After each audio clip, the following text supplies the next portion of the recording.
소고는 토프예요. 토프는 타부하고 폐 두 자란 말이에요. 그럼 타부는 뭐라고 그랬어요? 두 십자가가 사랑의 지붕을, 그렇죠? 사랑의 지붕을 썼다고 그랬죠. 그러면 그곳에는 뭐가 만들어져요? 예? 두 십자가가 썼는데 거기다 지붕을 씌우면 사랑의 집이 되죠. 그렇죠? 그럼 사랑의 집은 어디예요? 우리 마음이죠. 그럼 마음에 뭐가 완성된 거예요? 예수와 그리스도. 두 십자가가 사랑으로 완성을 해놓은 것이 마음이란 말이에요. 그러면 골고다라는 갈보리 동산은 우리 마음이었단 말이죠. 그래서 그곳에서부터 예수님이 뚜렷이 선 걸 알지 못하면 우리는 이스라엘에서 육체 속에 죽은 그 예수를 찾고 돌아다니는 거죠. 그건 나였잖아요. 나는 썩어 없어졌는데 그걸 계속 사람들은 찾고 돌아다니는 거죠. 근데 그 예수가 어디에 있어요? 우리 마음 속에 영원한 에덴 동산인 갈보리산 위에 있는 거예요. 그래서 모리아산의 아브라함도 그곳에서 수양을 잡은 거죠. 예수님을 십자가에 달아버린 거죠. 그럼 그곳이 어디였어요? 우리 마음이었다는 거죠. 그래서 폐라는 입을 열어서 이제는 완성된 그리스도 예수를 증거할 수 있는 것이 작은 북을 치라는 거예요. 처녀여 작은 북을 치라. 그럼 작은 북을 치라는 게 무슨 의미예요? 그것을 전하라는 말이죠. 입을 열어서. 다른 게 아니고. 그래서 우리 주님께서는 변함없는 그 소고라는 작은 북을 우리를 통해서 처녀, 알마, 알레카 라메드, 하나님을 배워서 익힌 자, 그래서 사역으로 실존되는 그 자가 어떻게 해요? 소고를, 작은 북을 치라고 말하는 거예요. 그래서 이사야 7장 14절에는 처녀가 잉태하여 아들을 낳으리니 엠마누엘이라 하리라 그랬죠. 처녀, 알마, 하나님을 배우고 익히면 그게 임마누엘이야. 그걸 백성들이라 말해요. 백성이에요. 나라 백성. 그럼 그곳에 하나님이 함께 하신대요. 그게 임마누엘이에요. 그럼 임마누엘은 어디예요? 우리 마음이죠. 하나님이 사역하는 그곳. 그게 처녀가 아들을 낳아서 잉태하여서 아들을 낳았는데 그걸 임마누엘이라고 그래요. 그러면 아들이라는 그리스도는, 배는, 영원히 규정되는 분은 저와 여러분들 마음속에 규정되는 거죠. 그래서 육적으로도 엄마가 뱃속에서 아이를 어떻게 해요? 키우는 거예요. 그럼 누구와 만난 거예요? 예수와 성령이 만난 거예요. 난자와 정자라는 것은 예수와 그리스도예요. 두 개 중에 하나만 없어도 아기는 절대 만들어지지 않아요. 그래서 한 생명체를 만들어내지요. 그러면 하나님은 남자 여자가 있을까요? 없단 말이에요. 하나님은 영이세요. 영이신데 우리 생물학적인 우리는 영육인데 남자와 여자가 있단 말이에요. 근데 그 비밀을 에베소 5장 32절에는 그리스도와 교회에 대해서 말한다고 얘기하는 거예요. 그럼 남녀는 누구냐면 하나님을 가진 우리 자신을 가르쳐 말하는 거예요. 그걸 한 몸이라고 얘기하는 거예요. 그리스도를 내가 가졌을 때, 마음으로 믿어서 새겨졌을 때 그걸 한 몸이라고 얘기하는 거예요. 그러면 하나님은 한 분이시고, 그렇죠? 하나님은 한 분이시고 오직 그분은 우리를 신부처럼 자기의 반쪽으로서 우리를 받아주신 거예요. 그러면 하나님은 원래 하나였는데 우리 때문에 뭐가 되신 거예요? 예, 반쪽이 되어주신 거죠.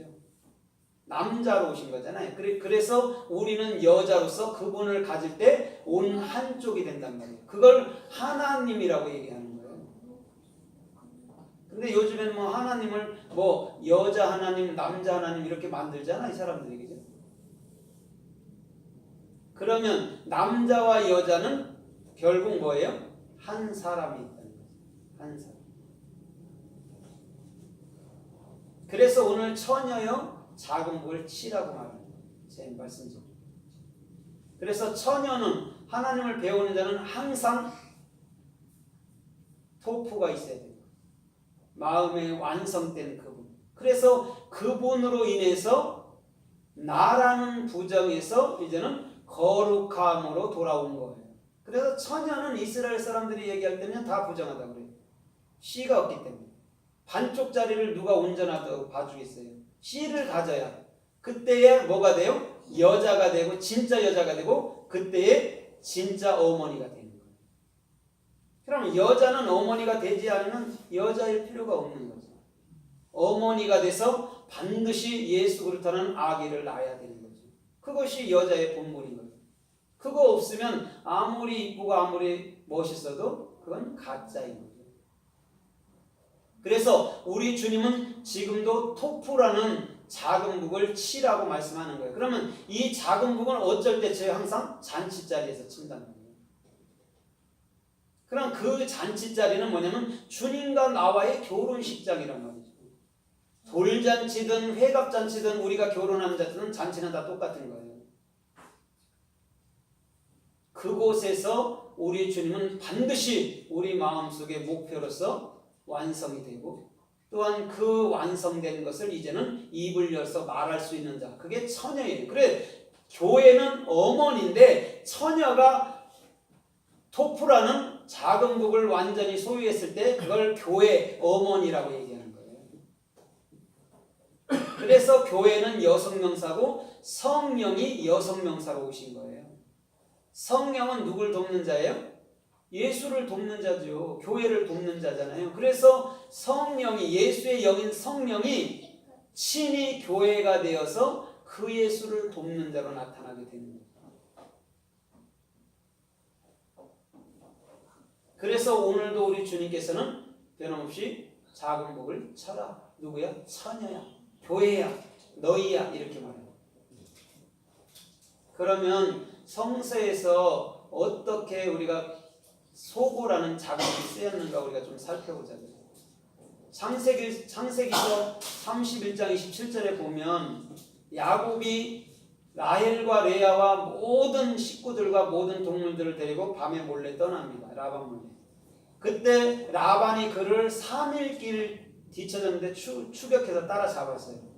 그때 뭐라고 얘기를 해요? 야곱아, 왜 이렇게 밤에 도망쳤냐?